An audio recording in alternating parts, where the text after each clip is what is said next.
right. Hi, you all. Welcome to the live. We'll give people just a second to get in here.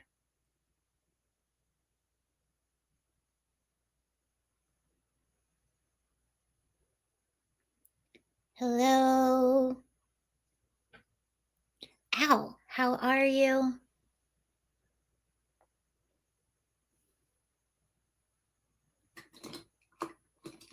What's happening? Hi, guys. Just letting people get on in here. Should have a good show today. Hopefully. Good morning, Richard. Just giving people a minute to get in here. Happy Wednesday, Danielle.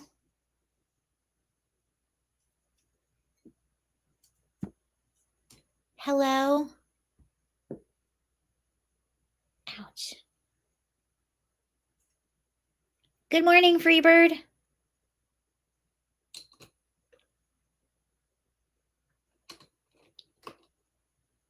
Good morning, John. How are you? Hopefully connection's a little bit better today. Thanks, Richard. I'm trying to be more regular. I feel like when I go live, it's like going to the gym. You have to get in the habit of doing it. Otherwise, you lose it, if that makes sense. So I'm trying to stay regular, and then hopefully I can have a regular time so that I'm not just like randomly popping on. That would be nice. So that way people know when I'm going to be live ahead of time. And I'm not just like, surprise, I'm here. Okay. I think we can get started now. Hi, you all. Okay, so one of the things that we've been talking a lot about is this driver of a semi-truck who, come to find, he's in the country illegally. We have a little bit more information on him. So this is the truck driver in the state of Florida. He made an illegal U-turn on a turnpike, causing the fatal accident and ending the life of 3 people. Well, we have more information about him. So, after the accident in Florida, he was picked up in California. He's on no bond. He is being charged with 4 counts of vehicular homicide, but they actually, US DOT gave him, almost like they do like a field sobriety test, they gave him like a competency test, and he did horrible. This person has been on our road for several years now. He obtained a CDL in not just California, he obtained one in Washington State as well. So here he is. Here's a bit of an update. That's him in court, obviously. And here's what they are saying about him. Dana, 28-year-old Harjinder Singh is expected back in Florida later this week to face state charges of vehicular homicide. He's currently being held in California without bond. He appeared in court yesterday with the help of an interpreter. He agreed to sign paperwork for his extradition, and Florida authorities must pick him up by August 27. Singh was driving on Florida's turnpike last week when authorities say he attempted an illegal U-turn, blocking oncoming traffic. A minivan slammed into the trailer, killing 3 Florida residents inside. Following the wreck, investigators with the U.S. DOT gave Singh an English language proficiency test. According to a DOT press release, the driver failed the assessment, providing correct responses to just 2 of 12 verbal questions and only accurately identifying 1 of 4 highway traffic signs. Because Singh, who entered the U.S. from Mexico in 2018, is an asylum seeker from India, the DOT says Washington State violated federal guidelines by issuing him a full-term commercial driver's license in 2023. And they believe New Mexico State Police may have failed to assess his English skills during a roadside inspection. Additionally, the DOT says it's investigating whether California acted within federal guidelines when it issued Singh a limited term CDL in 2024. Hi, Andy. Yeah, so that is a wild story. So he's been on the road for several years at this point without even being able to speak proficient English. And there are hundreds of thousands of these individuals on the road. This has been a really big problem with trucking for a minute.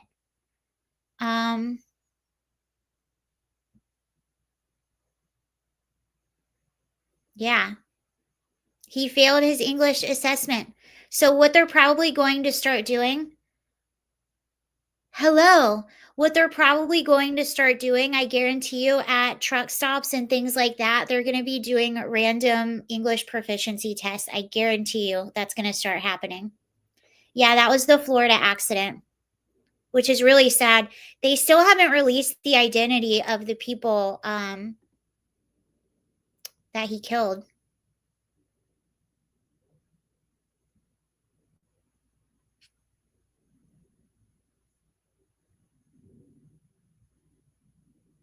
Oh, this is interesting. Speaking of Gavin Newsom, yeah, and they gave him a proficiency test. He could only identify what did they say? One out of the 4 traffic signs, and he was only able to answer 2 of the 12 like English proficiency questions. Those aren't good numbers. I know they had 0 chance. 0. I almost slammed in the back of a semi truck once that was stopped on a turnpike. It had broken down and was stopped in the middle, and that was terrifying. I was within, I'm telling you, within inches, it could have been a fatal accident. But it was very scary. And he wasn't doing anything illegal. He had broken down. Okay, speaking of California. And now the Mexican citizens. It is almost 6 o'clock in the morning, and I'm located right here in the pedestrian port of entry of El Chapara. It is a reality. The mass migration of Californians and U.S. citizens to border towns of Tijuana because of the unsustainable economy and the disastrous economy of Gavin Newsom, the unsustainable cost of housing, the unsustainable gas prices, the unsustainable food prices. That has pushed Californians and U.S. citizens to look to somewhere else so that it will be affordable for them to live. And it has caused an effect. Massively, they have come and live in cities like border towns like Tijuana, Mexico. And the collateral effect, it is huge. Now, because of the mass migration of Californians and U.S. citizens, now the cost of the dollar has more value in some places, like the cost of a peso, and ultimately it is having an effect on the cost of housing to Mexican citizens. U.S. citizens are actually looking for housing on the center parts of Tijuana, where the cost of living has gone up for Mexican citizens. And now the Mexican citizens and the Tijuana citizens have to look to somewhere else so it will be more affordable for them, and it will be more affordable for Tijuana citizens for the way of life. And now they are being pushed to the east sides of the city. We're going to do a report on this specific topic, on the mass migration of U.S. citizens in California due to the disastrous government and the disastrous economy of a Democratic government like the one in Gavin Newsom. I'm Oscar Blue for Real. Yeah, this has been happening. That's been happening for a minute, where a lot of Americans are mass migrating to city, like Mexico City is a really big one. And the Mexican residents are getting frustrated because obviously when lots of people, especially when they have the US dollar, migrate there, all of a sudden cost of living goes up, everything goes up.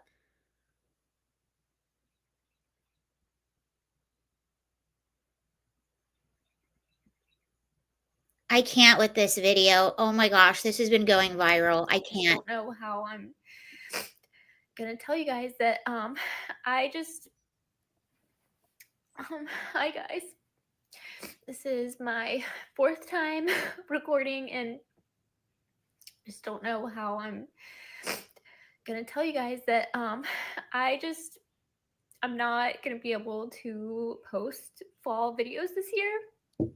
It's just a lot of pressure, and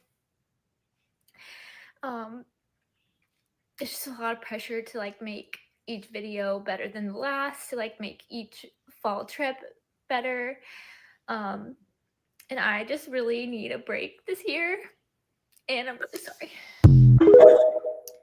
So I tried to see what type of content she posts, and I don't mean to make fun of anyone, but she literally posts like you know, those fall pictures. She posts pictures of her in like fall leaves and cute outfits. That's what it is, folks. What is DSA? Are they radical leftists? I had a flight online with a flight DSA, huh? Democratic Socialists of America. Yeah, I would say they're pretty radical if they identify as socialists.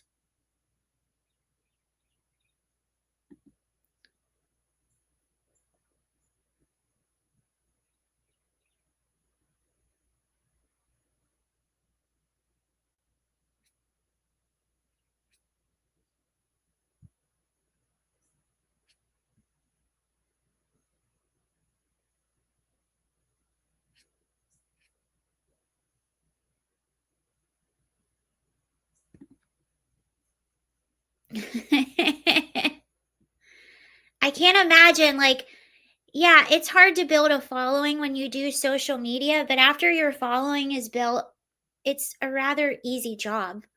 So to see people crying over it, and I mean, just take a break. You don't need to announce it and cry about it on the internet. Just take a break. I think everyone's going to be fine.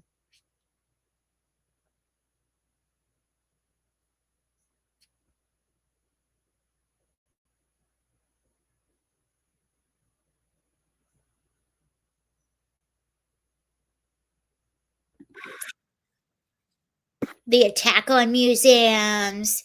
They keep saying that Trump is trying to change history because of his attack on museums. No, that's what they did. They put all that weird woke stuff in the museums. Literally trying to change history. He's just changing it back. It's so funny. My personal view is slavery was a reprehensible institution. I agree with your words that it was our original sin. We also fought a war to eradicate it and to get over it as a country. And that was a necessary thing that happened, and a lot of people died, and we did eradicate it, out there. and that's a good thing. I think what he's asking is, in our museums, what defines us? Are we going to be defined by the worst moment or the worst institution or the worst mistake we ever made? Or are we going to be defined by what we've done moving forward to get over it and to become the greatest nation on the earth? My belief is that he wants to look at these museums, not because he wants to do away with the idea that slavery occurred, but that he wants to ask a very simple question. Are we going to present ourselves as being exceptional or not? And I think he believes there is an effort by some to continue to try to define us from our worst moment instead of try to focus and define us based on our best moments, which started when we eradicated slavery and began to move forward as the light of the world. And so that's what I think. Museums, that's what makes us an exceptional nation, is because they tell the history and the story of our country. And therefore, you know, these horrible, horrific moments in our history, the original sin, as Abby talked about, when it comes to slavery, has, you know, we of course did eradicate it, but look where we've come today. And I think those museums, like to your point, make America exceptional. And in museums all around the world that document atrocities, whether it be, you know, from Nazi Germany to eradicating slavery here in the United States, you have to learn the lessons of the past, and to deny it is to defend it. I don't think he's denying it. And Bachi may want to comment on this as well. But I think what he wants to ask is a simple question. As we present our history, are we spending most of our time focused on something terrible? Are we going to spend more time as we enter our 250th anniversary focused on what this country has done to improve the lives of every single person who lives here? We are the light of the world for a reason, because we're an improving commodity. I mean, he makes a good point. They're obsessed with wanting to shame America. You can talk about the dark parts of our history without constantly saying we should be ashamed or a horrible country. And that's basically what they're trying to do. And yeah, they did take down statues. Actually, where I am right now, Richmond, Virginia. I don't know if everyone's aware, but Richmond, Virginia used to be the Confederate capital of the South. So there's definitely a lot of like Civil War monuments here. And it was one of the areas, they have a really famous street it's called like Monument Avenue or something. I don't know.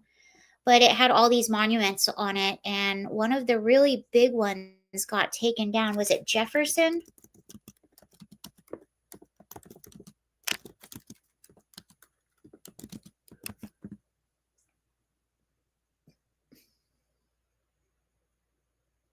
Yeah, the Jefferson Davis Monument, once located on Richmond's Monument Avenue, was a statue of Confederate president. It was toppled by protesters in June of 2020 during the Black Lives Matter protests. The statue, now damaged and covered in graffiti, is currently on display at the Valentine Museum to contextualize its history and the events surrounding its removal.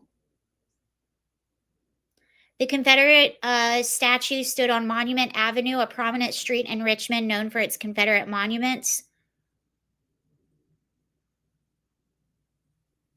Yeah.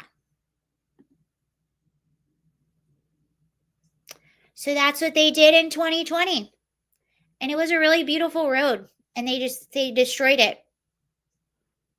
And eventually had it. I don't even know where is the Valentine Museum. The Jeff Davis statue is going on a road trip in California. Yeah, I think I heard about that too.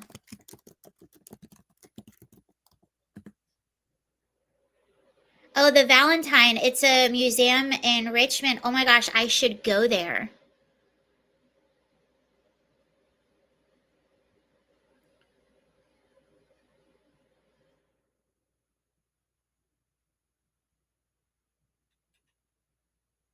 The Valentine.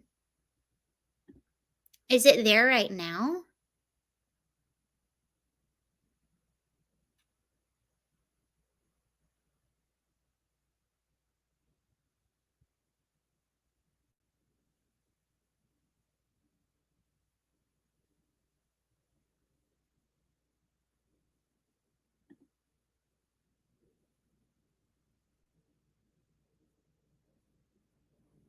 The Valentine. It's like I don't even know what kind of.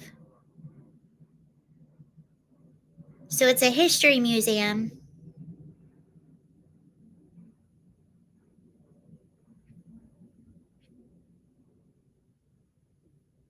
I don't know how to tell where the statue is. But yeah, Clay Street in Richmond. I saw that it was going, but I wonder if it's still in the Valentine right now.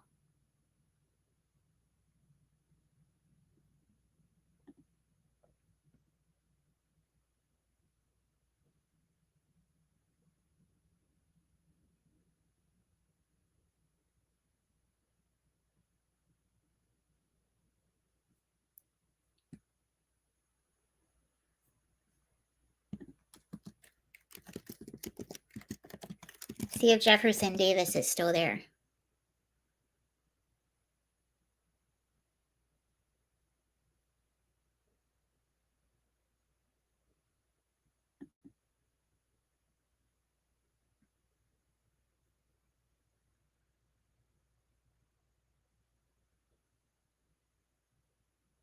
Uh-oh. Okay, the Monument Avenue Jefferson Davis Monument. The United Daughters of the Confederacy were the main supporters of the Davis Monument, and in 2018, it was deemed the most unabashedly lost cause in its design and sentiment. Within weeks of Jefferson Davis's death in December 1889, a group of men organized a memorial association with the sole focus on erecting a monument to the former president. Interesting. All right. There's a lot of history in Richmond.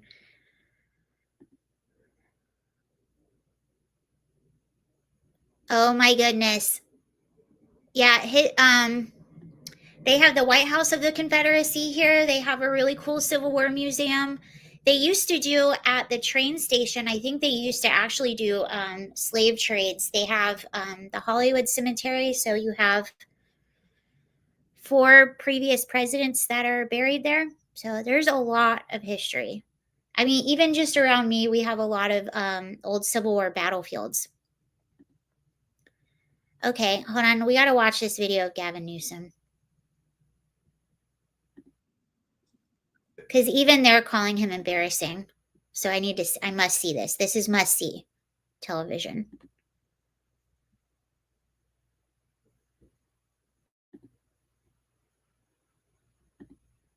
The Democrats are trying to. Hold on. I'm going to play that for you while I go get coffee.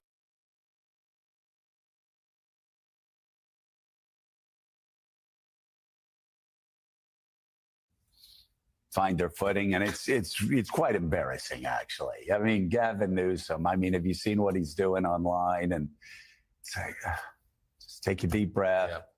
Yeah. Don't try to turn the ship 180 degrees and they don't know what to do. I have a good idea. Instead of trying to make school Donald Trump, talk into the camera about affordability. Yeah. Talk about making groceries like more affordable. Talk about what you're going to do for housing.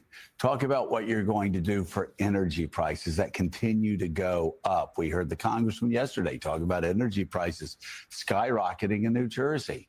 You know, don't try, as I've been saying, Donald Trump's not on the ballot in 26. He's not on the ballot in 28.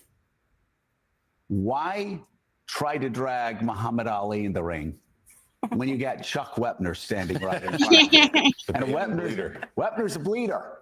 He's a bleeder. You want him. So why are you going, I'm going after Donald? No, you're not. You're not running against Donald Trump. Go after Tweedledee or Tweedledum. You know, Chuck Wepner, a bleeder. Go after him. No disrespect to Chuck Wepner. Yeah, all due respect, of course. He kind of held in there long with Inspired Rocky, many people say. I think Yeah, it's ridiculous. Gavin Newsom's whole social media has been going after Trump. Like Gavin doesn't have the Democrats are trying to worry about at the moment. He's obsessed with Donald Trump, and it's cringy. It's not even good. It's not even funny. It's so cringy. And his state is currently facing several investigations. Where did all this homeless money go? Where did the fire aid money go? Why weren't you more prepared for the fires? How did this illegal immigrant get a CDL in your state? There's so many things that he needs to be worried about right now.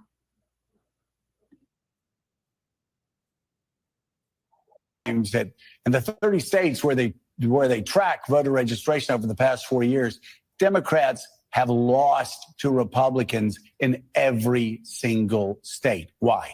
So this is the $24 million question, right? Why are Democrats not, why are the polls bad? Why are they not breaking through? And I think it's a couple things. I think one is the people who are breaking through are brave, right? They talk like humans, they make the case, you know, and again, it's like Pritzker's chief of staff told me, it's not necessarily left versus center, it's fight versus cave.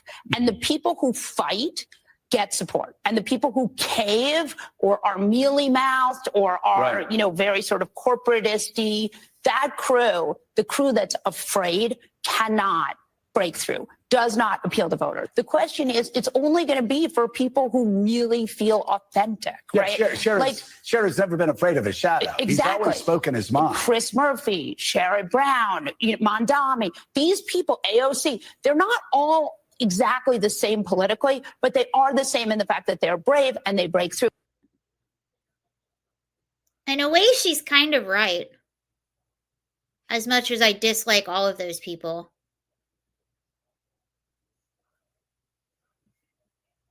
She is kind of right about that. Newsom is after Trump in order to appeal to his donors. Yeah, but it's just not, it's not going well. Like, it's not good what he's doing online. It's not funny. It's not clever. It's just coming across as weird and obsessive. Like, you always hear people joke about how the left can't meme. That's basically, oh, wow.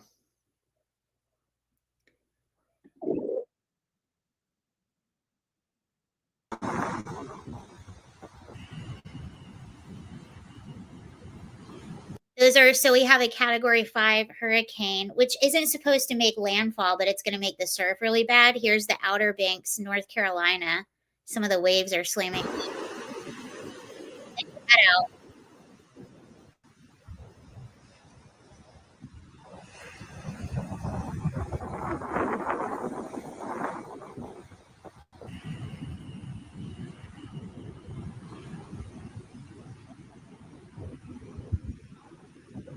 I'm definitely glad it will not be making landfall unless it does a sharp turn.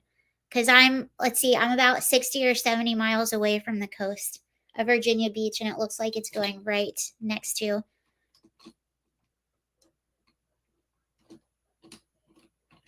Well, typically California issues do seep into the rest of the United States because California is typically the future of progressive United States. But Gavin Newsom, I think you're right. He's trying to appeal. He thinks that going after Trump is going to appeal to his donors and maybe the cool kids. I don't know, but I just feel like it's not working.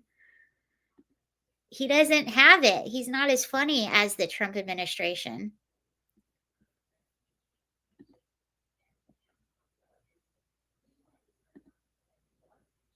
It's just not as funny.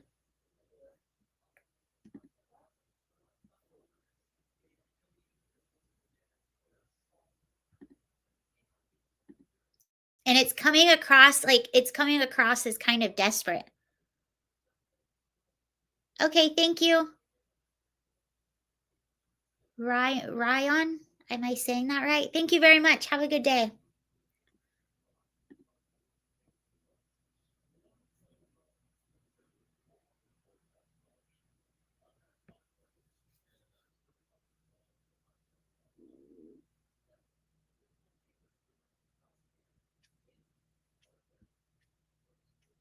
So yeah, they're not as good as it. Not at all.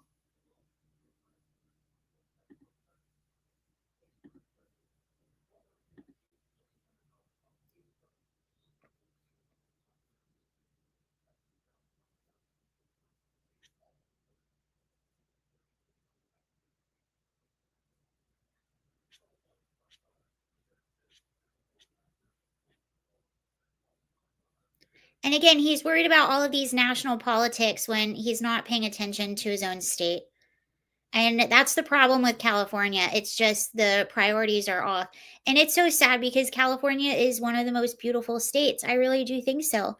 It just has very, very bad leadership. But that's what happens when you have a one party rule. And the same thing that what the fire aid whole scandal is exposing is the same thing that's happening with the homeless industrial complex. You basically have this like cabal of NGOs and nonprofits in California, and they're all connected. They're all just kind of funneling money, scamming money for each other, hiring their friends to do things. Meanwhile, nothing ever changes for the better. In fact, a lot of these problems that they're trying to fight continue to get worse in the state of California. But thankfully, there is a federal investigation going on into where all of this homeless money was spent. They're basically missing like $24 billion. So they're investigating where that went. They're investigating where the fire aid money went. So hopefully some good will come out of all of that.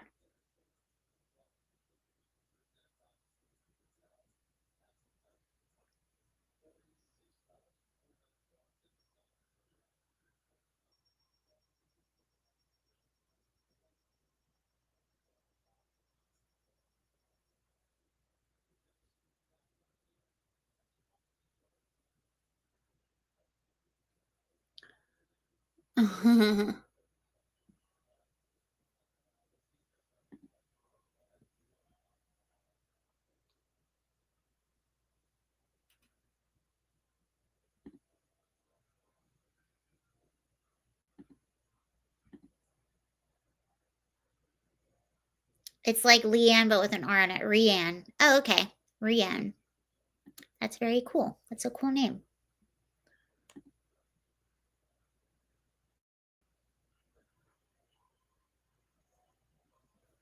Speaking of California failures, again, more examples of people that are just mismanaging the state. Marcus Lemonis, the executive chairman for Bed Bath & Beyond, just announced that his company will no longer operate in California.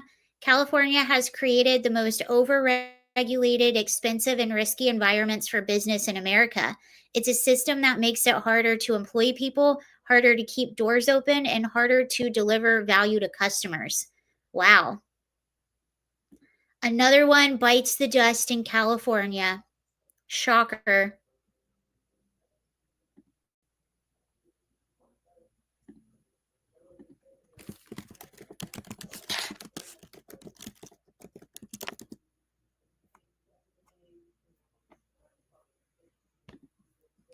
Welcome to California, where businesses leave and people migrate to Mexico. Basically. And nobody can rebuild their homes.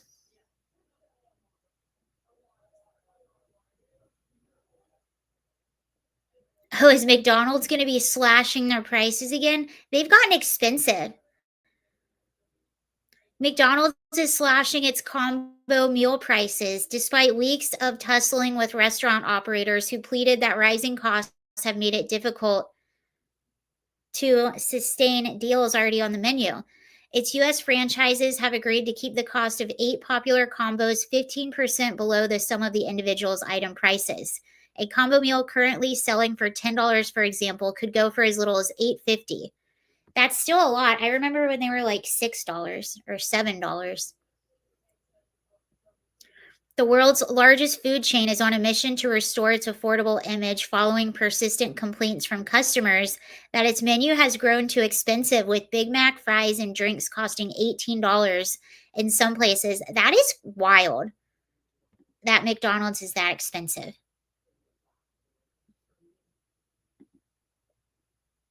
You go there because it's cheap. Starting in early September, combos, including those featuring Big Mac Quarter Pounder with cheese, Chicken McNuggets, crispy sandwich, Egg McMuffin, and breakfast sandwiches will be discounted. Operators will be required to keep those discounts in place through the start of next year. McDonald's will also bring back its extra value meals, including a $5 sausage Egg McMuffin and $8 Big Mac meal in September, as well as a $5 sausage, egg, and cheese McGriddle. McDonald's did not immediately respond. At most U.S. locations, McDonald's combo meals are priced below the sum of the item's individual costs. Cool.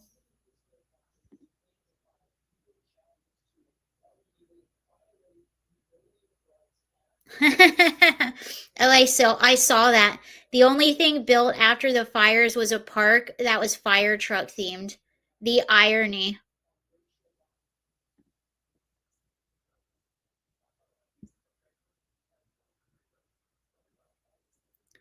The irony and the audacity.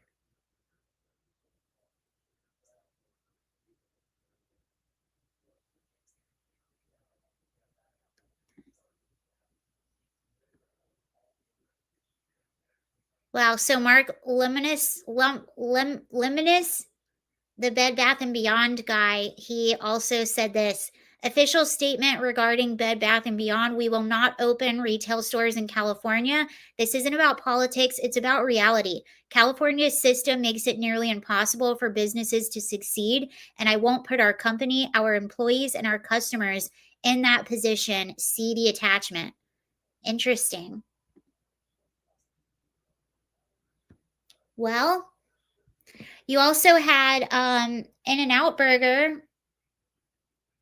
They're putting a headquarters in Tennessee, but the president of In-N-Out basically said the same thing. And In-N-Out is like a California staple. When you think of In-N-Out Burger, you think of California. So the fact that they're leaving is huge. But the president of In-N-Out said something very similar to him. She said, it's really difficult to do business here, and it's difficult to raise a family here, which is very sad.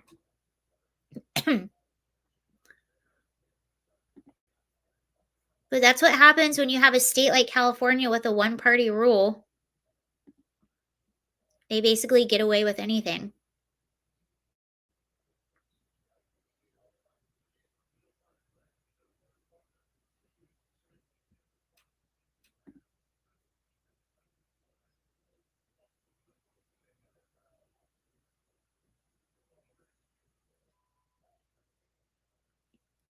Oh my gosh, Jasmine Crockett. I can't with her. She is Looney Tunes. Jasmine Crockett just tweeted, "It's funny that MAGA cultists want to challenge my blackness because of my education. Remember how they challenged Barack Obama and his roots? Remember how they claimed Kamala turned black? Y'all are a joke. Walk a day in my shoes where your white supremacist friends send me hateful emails, death threats, DMs, and posts. And then you can tell me if I'm truly living the black experience in this country. Until then, mind your business. Also, being black has nothing to do with education. But for the record, if it did, just know that most educated demographic in this country is black women. So stop pretending like we are inferior." She just makes stuff up in her head and then complains about it. I'm pretty sure at this point. That's what Jasmine Crockett does. That's basically all she does.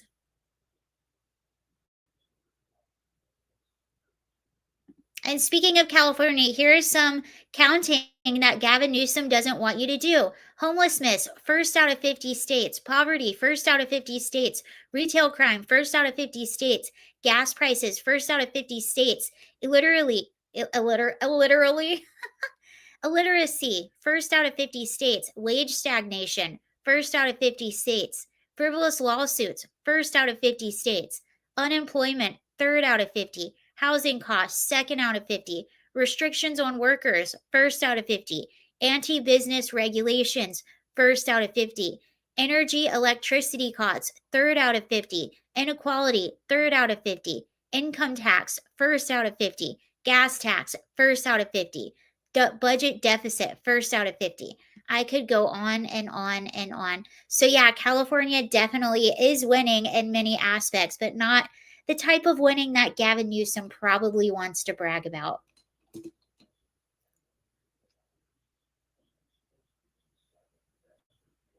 They are first in almost every single horrible category.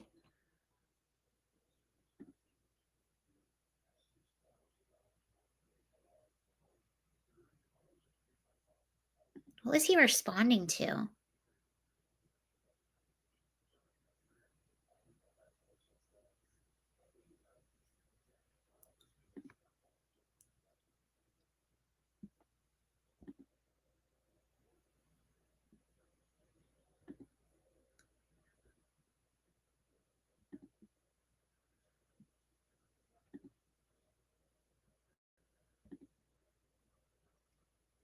I couldn't figure. Oh, he's responding to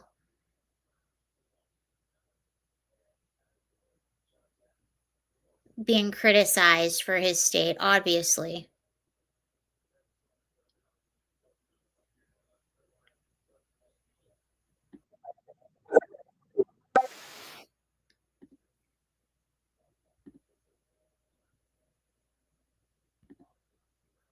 This is a California Assembly meeting, so they're trying to push through this redistricting, which the voters do not want, by the way.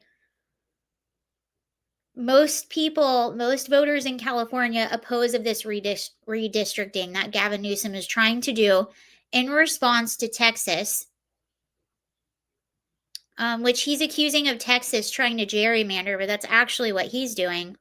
Allowed plenty of time for you to ask. Please. I have allowed you plenty of time to ask your questions. It took me a I have allowed you plenty of time to ask your questions. As the presenter Member Berman, you may close. Madam Chair, please. My Republican Madam Chair, there are so many more questions, but I'm going to forego that. We do need to know. Just ask for an item. Madam Chair, we asked you. Would you be willing to answer my questions that I have prepared? I am following the direction of the chair on how the committee hearing will proceed.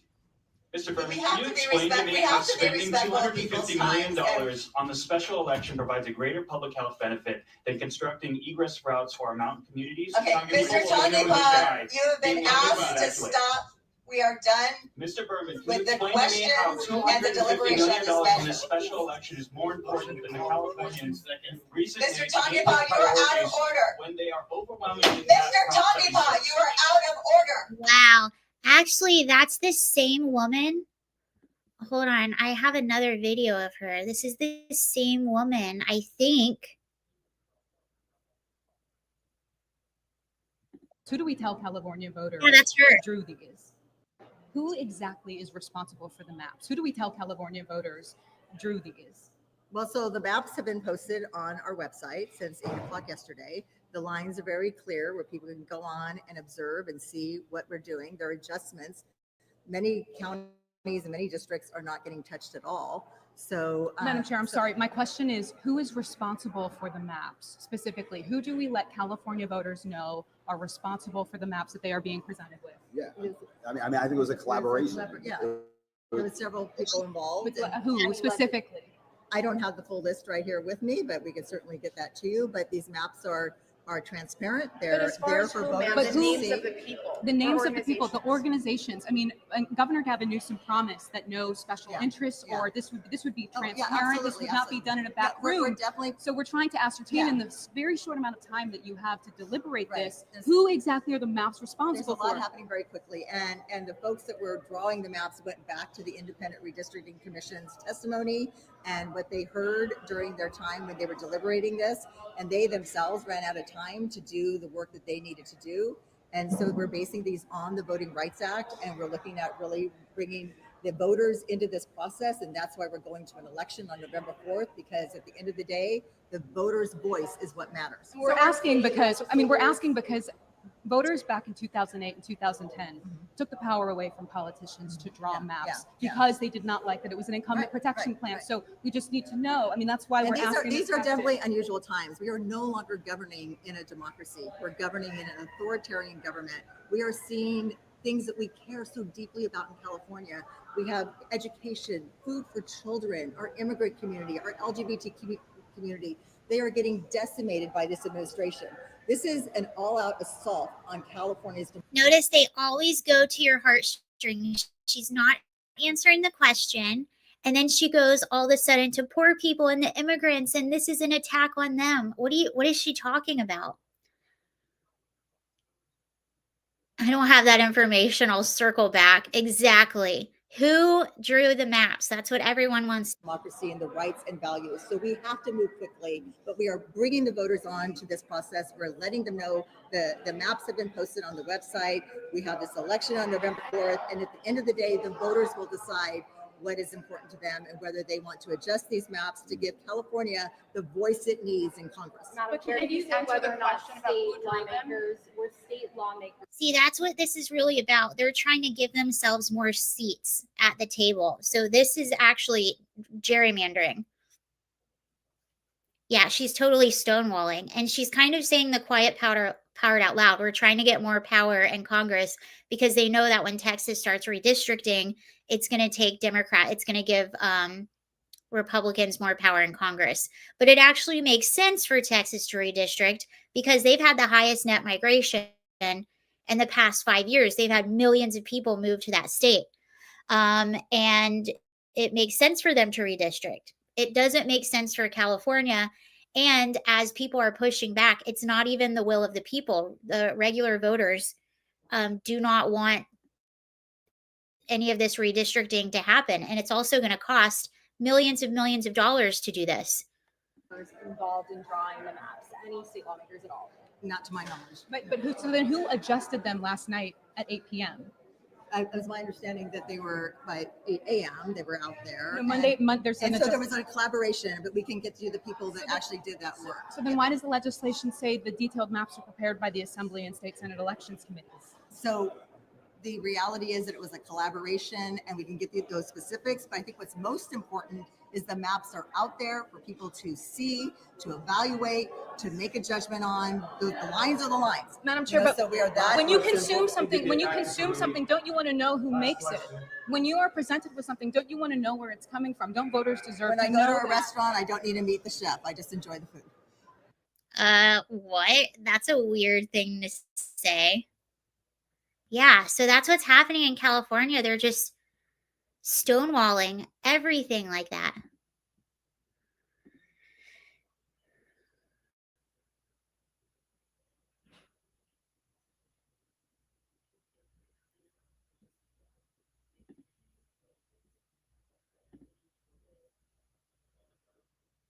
Gerrymandering the conversation.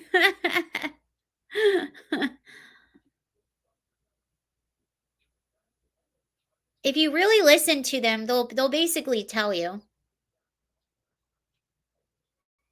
Yeah, we're doing this to stay in power.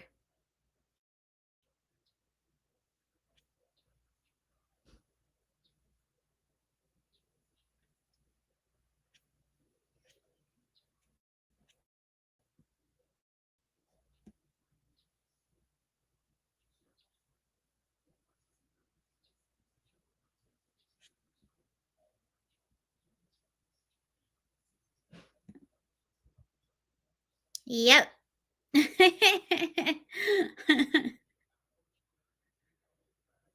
It sure is.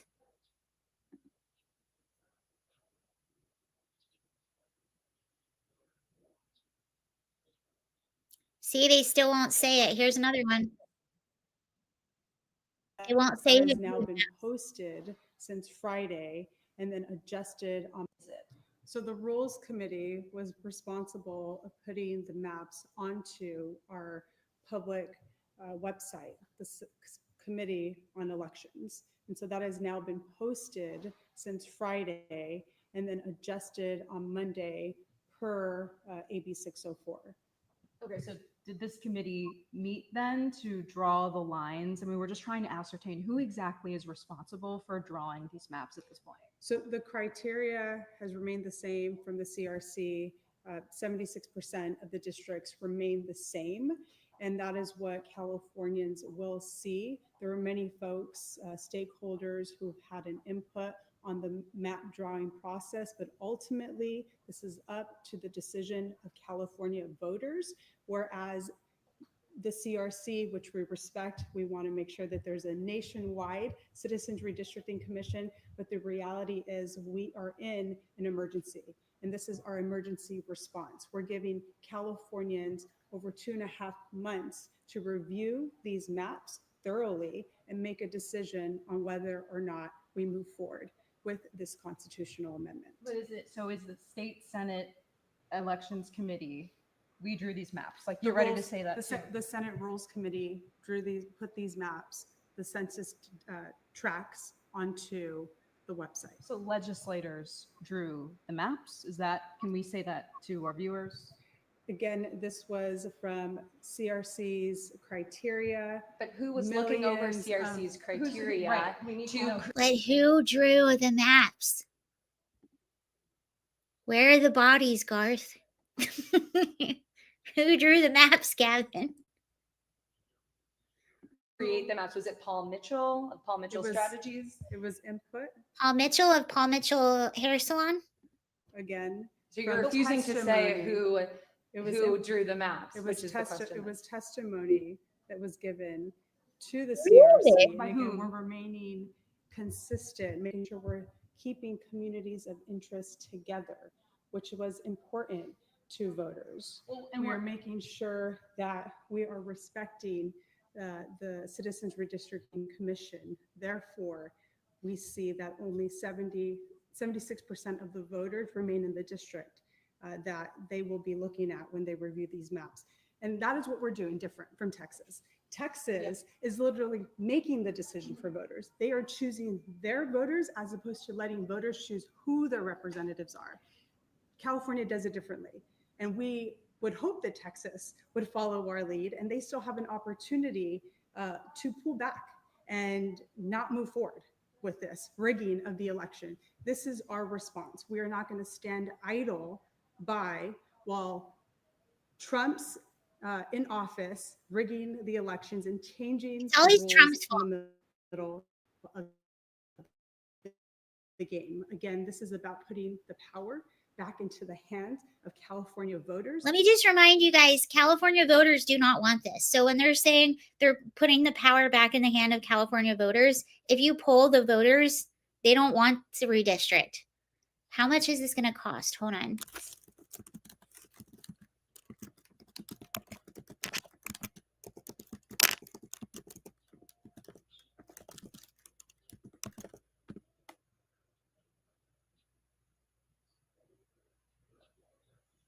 Newsom's redistricting plan could cost $235 million. Do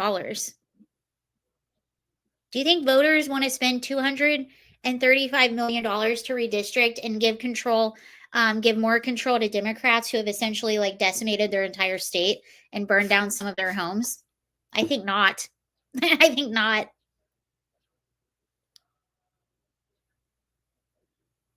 $235 million. And California is, hold on, how much of a deficit?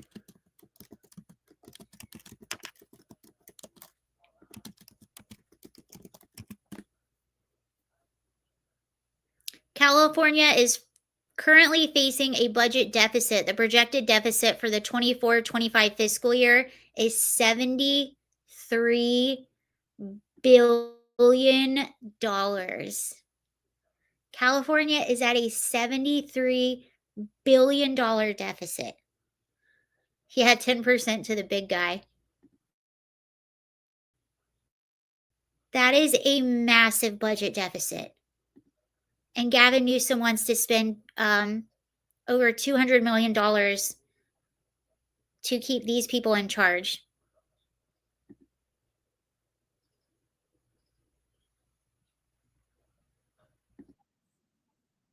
Here's good news. Okay, we can end with some good news. So Democrats are taking the stance of they don't want to fight crime. They just do not want to fight any more crime. They're against fighting crime. So that's the stance that they're taking. But this is what has been happening in DC since Donald Trump deployed National Guard. By the way, you guys, just since we were just talking about California, just so everyone is aware, Gavin Newsom deployed the National Guard in California in 2020 after the George Floyd riots. So I was living in Los Angeles. We had the National Guard there for an entire week. We had a 1 p.m. curfew, and they were on every street corner. I was even living in West Hollywood at the time, which is super duper liberal. And everyone was so excited to have the National Guard there because we didn't want our neighborhood burnt down by rioters who don't live in our neighborhood. Isn't that crazy that people don't want rioters to burn down their neighborhood? But yeah, Gavin Newsom deployed 23% of annual budget. It's a big old deficit.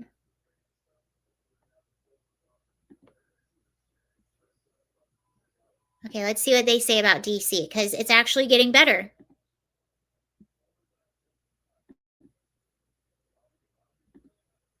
President Trump's efforts to make DC safe again are working. There have been a total of 465 arrests since the start of this operation on Thursday, August 7th. Last night, there were a total of 52 arrests, including the arrest of an illegal alien MS-13 gang member with convictions for DWI and drug possession. Thanks to President Trump's leadership and the outstanding work of both federal and local law enforcement, dangerous gang members like the one picked up last night will not be allowed on the streets of our nation's capital.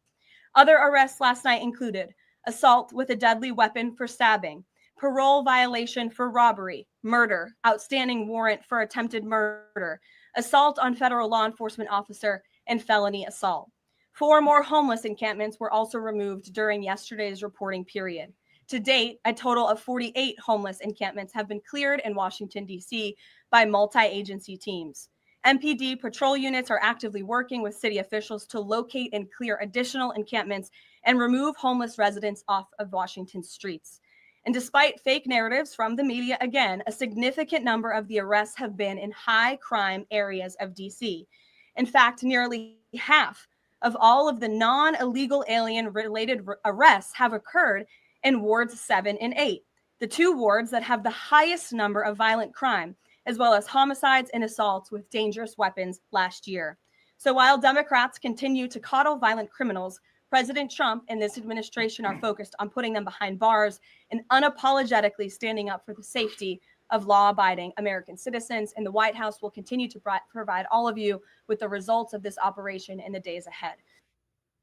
No, she does command respect. She's a joy to watch in the White House. And I keep forgetting she's only like, I think she's only like 28 or 27, which isn't really, it's not that young, but it's impressive for how much confidence she has and how she does demand respect in the room and how knowledgeable she is. But yeah, I mean, it's just such an odd stance for Democrats to take. And I'll even prove that they're hypocrites. I'm going to read you something in a minute. But they always talk about how the incarceration rate is higher amongst, young Black men, but they don't also tell you that young Black men are victimized and are the victims of homicide more than any other demographic in a lot of areas. So back in 1994, and in Washington, D.C., it's hard to get an exact statistic because there are so many studies, but the victim rate for young Black men in homicide is something like 75%. It's really, really high. Okay, so if you remember back in the 1994 crime bill, it was Joe Biden that supported it, Bernie Sanders, and Bill Clinton. And this just goes to show you how Democrats will flip-flop on things. So this is a really good book. It's called San Francisco by Michael Schallenberger. And he says, Americans' high incarceration rate of African Americans resulted in large measure from concerns among Black Americans about rising crime and violence starting in the 1960s. By 1971, African Americans were 2/3 of all people arrested for homicide and robbery, despite being less than 10% of the population. In 1975, Black people were murdered at a rate nearly 7 times higher than white people. The Congressional Black Caucus worked with then Senator Joe Biden, President Bill Clinton, and Senator Bernie Sanders to pass the 1994 crime bill. How racist can a law be which the Congressional Black Caucus vigorously supported and even considered too weak? Asked Columbia University professor John McWhorter. If we had asked these Black congresspeople in 1986 why they supported these laws, they would have said that they were aimed at breaking the horror of the crack culture that had turned inner cities into war zones by the 1980s. Yeah, so they'll tell you about the incarceration rate, but they will never tell you about the homicide rate. So there's that. That's how you know they're full of crap. Bernie was spotted driving a new car priced at $170,000. Shocker. He went from the millionaires, and then everyone was like, but you're a millionaire. And then he was like, the billionaires. Anyway, thank you guys for watching. That's everything I have for you right now. Maybe I'll see you later. You guys